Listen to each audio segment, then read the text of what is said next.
6ix9ine just got hit with a sentence for the cold-blooded murder of his girlfriend, Ayalahan Costa Maya Palano. And believe me, the real story runs darker than anyone ever imagined. From her shocking execution on a New York highway to the feds, digging deep into the snakes he left behind after his snitching past, every twisted detail plays out like a movie gone wrong. This is blood on his hands, no doubt about it. People thought the rainbow-haired rapper was untouchable, protected by that federal cooperation deal.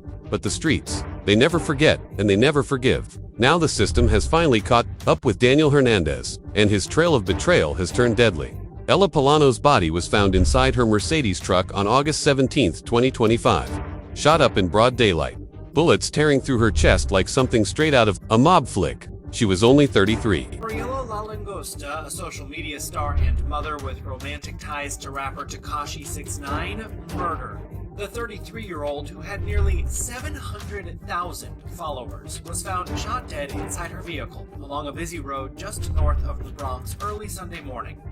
Investigators believe she was targeted. A Dominican beauty with nearly 700,000 followers locked on her every post. She lived like royalty, pulling up to New York's hottest clubs like Icon and Opus Lounge, popping bottles, stacking cash, and turning heads the moment she walked in. But behind all that glitter was danger she never saw coming. Linking up with hip-hop's most hated snitch was like dancing with death, and sooner or later, the price had to be paid. Police have already confirmed this wasn't random. It was a hit, sharp, clean, and planned. Now, it's time to pull back the curtain and see just how deep this rabbit hole goes. Rid me in everything. New York won't ever be the same. I loved you. Because this story is darker than a blackout night in the trap. Ella wasn't just another pretty face orbiting 6ix9ine. She was front and center in his 2023 Wait music video, flashing across millions of screens. And whether she knew it or not, that single move painted a massive target on her back. Every enemy Tekashi ever made suddenly had her in their sights. And this wasn't some casual collab either. Word on the street says their connection ran way deeper than director and talent. Whispers of a real romance, the kind of messy entanglement the streets never forgive. Out here, guilt by association is fatal. Doesn't matter if you're his girl, his homie, or just someone unlucky enough to post a selfie with him at the wrong place, wrong time. Once your name links to 6ix9ine, you might as well be wearing a bullseye. The heartbreak hit hard, too. One of Tekashi's close people broke down on Instagram, calling Ella, his sister, the Queen of New York. That wasn't the voice of some casual acquaintance. That was raw grief for a woman who meant everything. He painted her as royalty, not just another headline. But here's the ugly truth. In 6ix9ine's world, love comes with a deadly price, and that price is always paid in blood.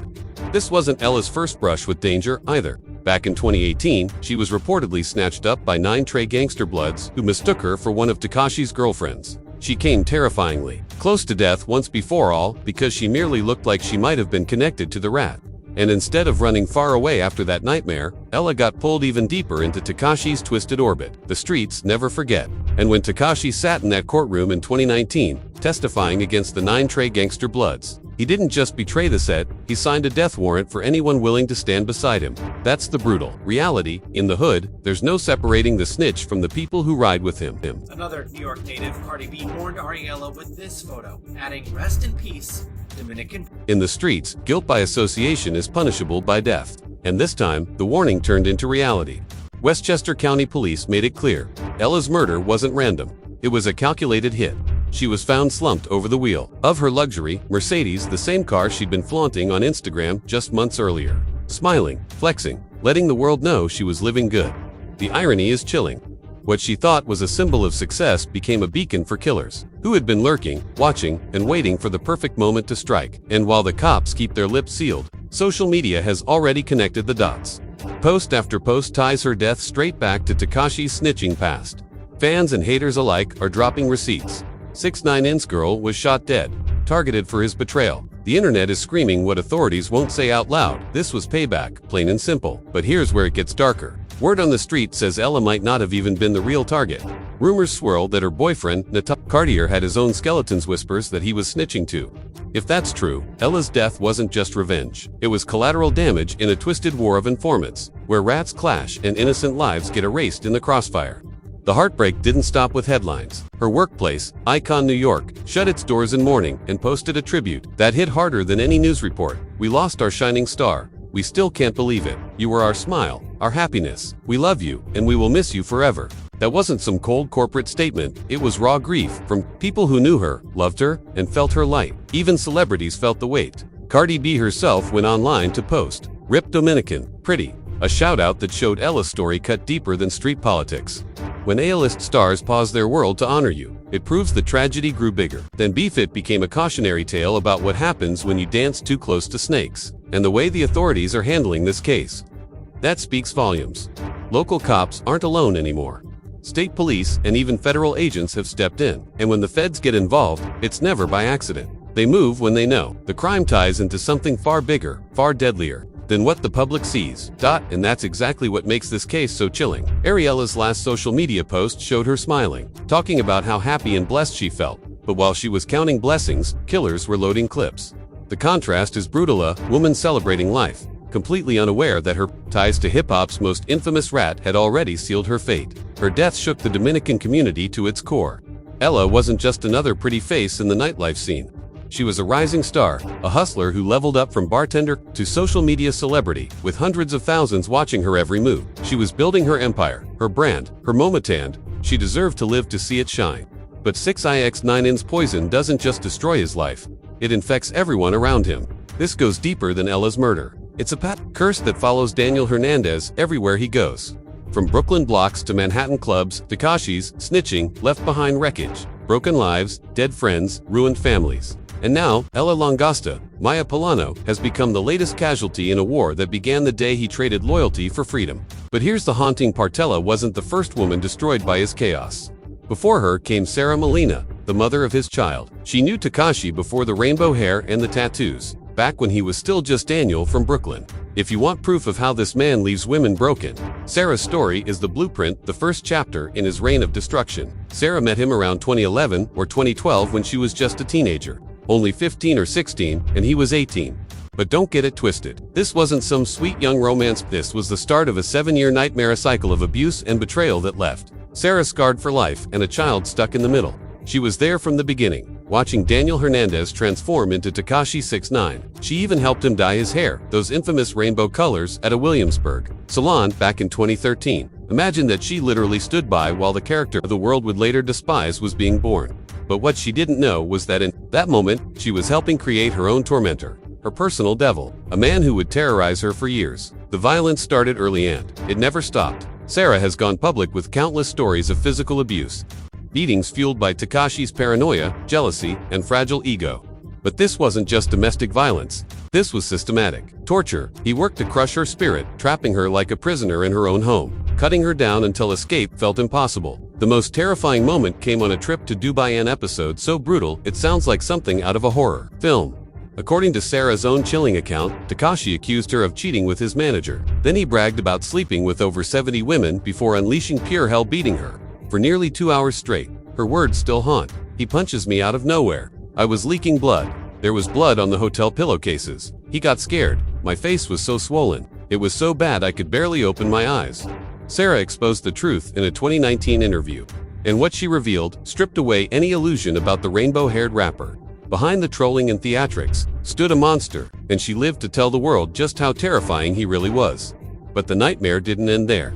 Sarah says this maniac didn't just slap her around, he turned her life into constant torture. She revealed he once punched her ear so hard she thought she'd lose her hearing forever. He kicked her like she was nothing. He pressed a pillow over her face, knowing she was terrified of suffocating. He choked her unconscious, and then forced himself on her in the most twisted way imaginable. When Sarah woke up the next morning, she looked like she had been through a war zone. 2 black eyes, a swollen bruised ear, marks running down her arms and across her back. This wasn't some heat of vomit fight. This was cold, deliberate cruelty, psychological warfare mixed with physical destruction from a man who knew exactly how much power he held over her. And here's the insane part: Tekashi never even denied it.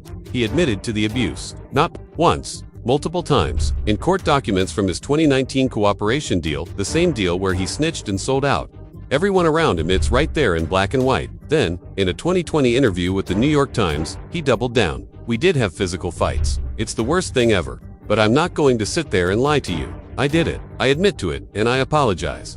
Straight out of his own mouth, but instead of being blacklisted, the industry kept cashing in on him. That's the poison of celebrity culture. You can terrorize women, admit it to the world, and still land record deals so long as your streams go up and the labels keep seeing dollar signs. And Sarah's nightmare didn't end there. She was even present during one of Tekashi's darkest nights, the infamous kidnapping where his own crew turned on him. Her testimony revealed just how chaotic, dangerous, and self-destructive his world really was, because Tekashi's chaos didn't just circle around him, it dragged his own family into the fire. Sarah recalled a panicked call around 3 a.m., his voice frantic. His first question wasn't about her, it was about their daughter. Is she safe? Then came the order: grab his jewelry, bring it downstairs. She had no idea she was about to walk straight into a gang extortion scheme that could have ended with blood on the floor. Let me put this in perspective and really follow me here. Imagine I would have stood tall, right? Kept it real, did the 47 years right now. Right?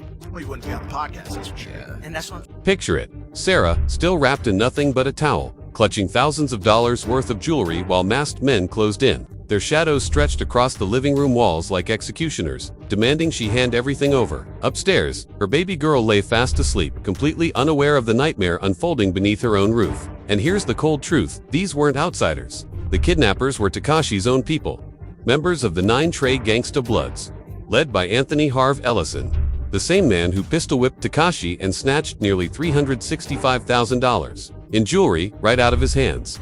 Sarah had no place in that world. She wasn't a hustler, a gang member, or a street soldier. But because of Tekashi, she became collateral, forced into a deadly game she never agreed to play. And the torment didn't stop when she finally walked away. Cutting ties with Tekashi didn't erase the scars. It didn't silence the paranoia. Because the damage wasn't just bruises and blood, it was years of trauma, a broken sense of safety, and the haunting knowledge that loving Daniel Hernandez meant gambling with your life. Alright, so first night you get to jail, what'd that feel like? first night I got locked up, I watched Lone Survivor, and I was like, I'm definitely snitching.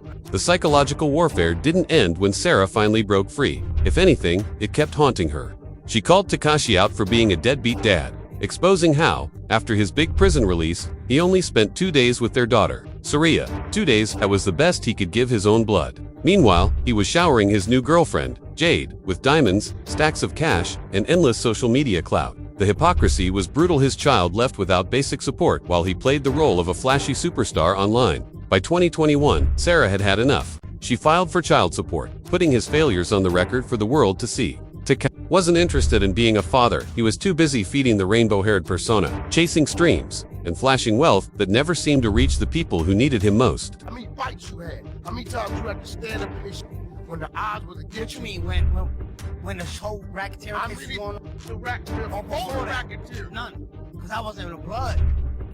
What you mean? I wasn't in the blood. By 2024, the humiliation reached a new peak. YouTuber Steve Will Do It handed Sarah and little Saraya stacks of cash stuffed inside a Birkin bag on camera while calling Tekashi both a rat and an abuser. Think about that. When random youth are stepping up and providing for your child better than her own father, that's not just deadbeat behavior. That's straight-up sociopathic neglect. Sarah's own words reveal the damage. I lost myself. He hasn't been involved in our daughter's life. This wasn't just about bruises and black eyes. Tekashi didn't just attack her body, he tore apart her identity, her self-worth, and her ability to trust her own instincts. The timeline of their relationship reads like a blueprint of abuse. 2011, 2012, Sarah meets Daniel Hernandez when she's just 15 or 16 and he's 18. 2013.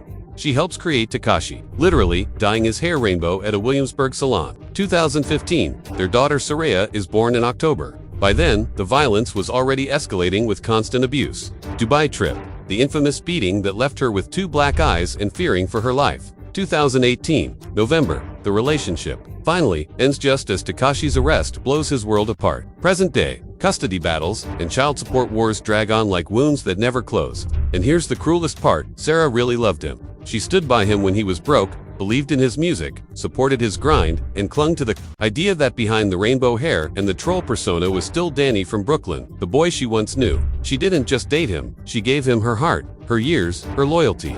That's the heartbreaking mark of abuse, loving the man who destroys you, defending the same person who left you scarred. That's what I'm trying to explain. Listen, I don't give a if I'm held accountable for what I did. Yes, I snitched, and I did it proudly.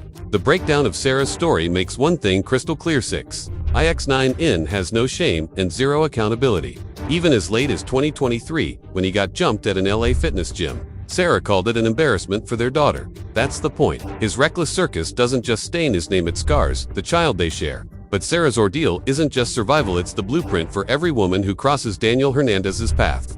The cycle never changes. First comes the charm and attention. Then the control and isolation. Next, the violence and psychological warfare. Finally, abandonment and public humiliation. Sarah made it out alive barely. Ella never got that chance.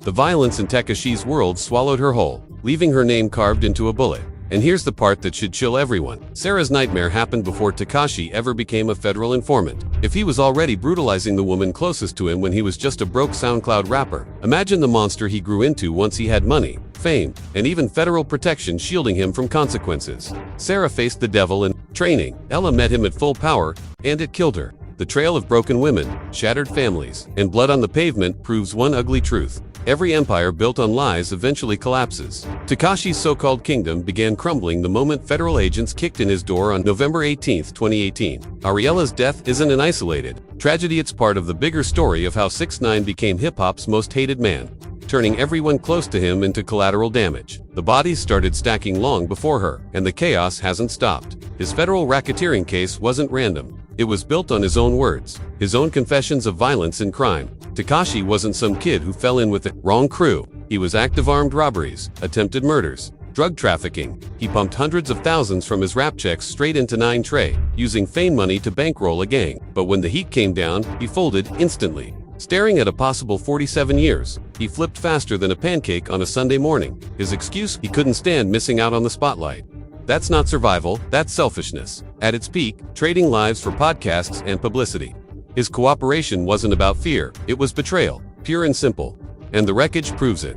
His testimony slammed doors on his own people. Anthony Harv Ellison, 24 years. Aljamiat Nukmak, 17 years. Kaifano Shati Jordan, 15 years. These weren't just names, they were lives shattered because Takashi decided his freedom mattered more than loyalty. He made the choice before he even understood the full weight of what he was facing. The so-called no-snitching code. It meant nothing to a man who never lived by principles in the first place. The list of names Takashi dragged into the spotlight read like a hip-hop roll call. He accused Cardi B of being tied to the Bloods, pointed at Jim Jones as 9 even bragged about putting a $20,000 hit on Chief Keefa, move that left Kintia Kudabi McKenzie catching time for the attempted shooting, and when Whack 100 pressed him directly. Takashi admitted the ultimate hypocrisy. He was never truly initiated, never really gang, just a civilian with cash who bought protection. That fake credibility came with real consequences. Real people lost their freedom while he sat back in rainbow hair, mocking the system. The aftermath of his cooperation birthed something new: the celebrity snitch. Legends like Snoop Dogg, Meek Mill, and Future dragged him,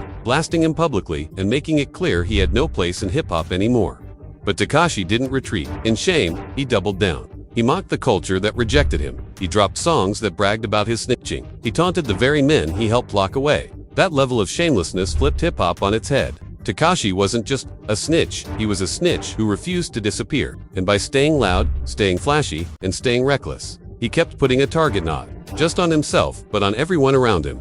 The violence that followed his release proved one thing: his cooperation created permanent enemies who were never letting it slide.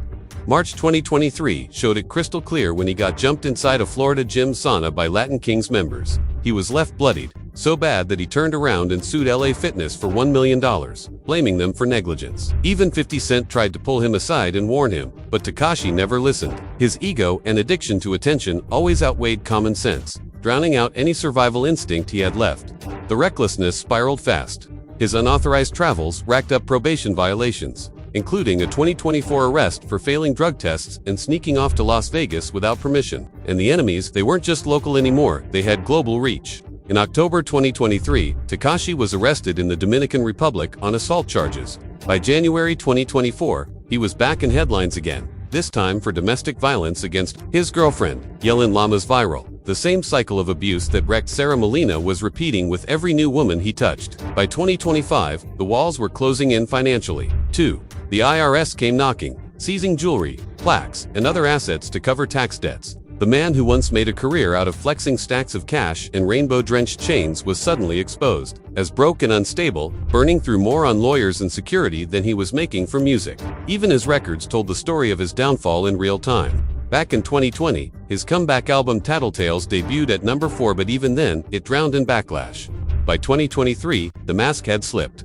His reggaeton project, La Viva en la Apple, didn't even chart. The hip-hop world had already moved on, leaving him scrambling for attention like a washed-up sideshow. But his fading career isn't even the most damning evidence.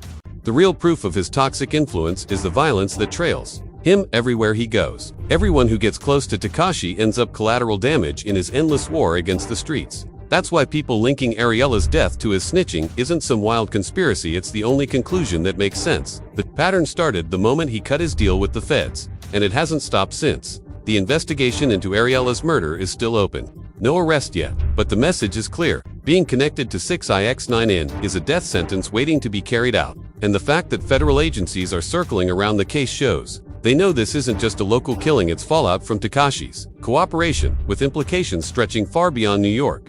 As of August 2025, Daniel Hernandez is still alive, but he's a walking target, haunted by the trail of destroyed lives and bodies left in his wake. His snitching bought him freedom from prison, but it locked him into a lifetime of paranoia, betrayal, and bloodshed. Sarah Molina barely survived his violence. Ariella Langasta, Mayor Polano, wasn't so lucky, and the chilling question remains: how many more lives will be lost before his enemies finally take him down? Because there's only one way this story ends, and it won't be with Tekashi 6ix9ine living happily ever after. The blood he spilled will keep rising until the day it finally comes back for him. If you made it this far, let's hear it in the comments. Will Tekashi ever escape his past? Or is it only a matter of time before the streets catch up with him? And don't forget, like, share, and subscribe if you want more deep dives just like this one.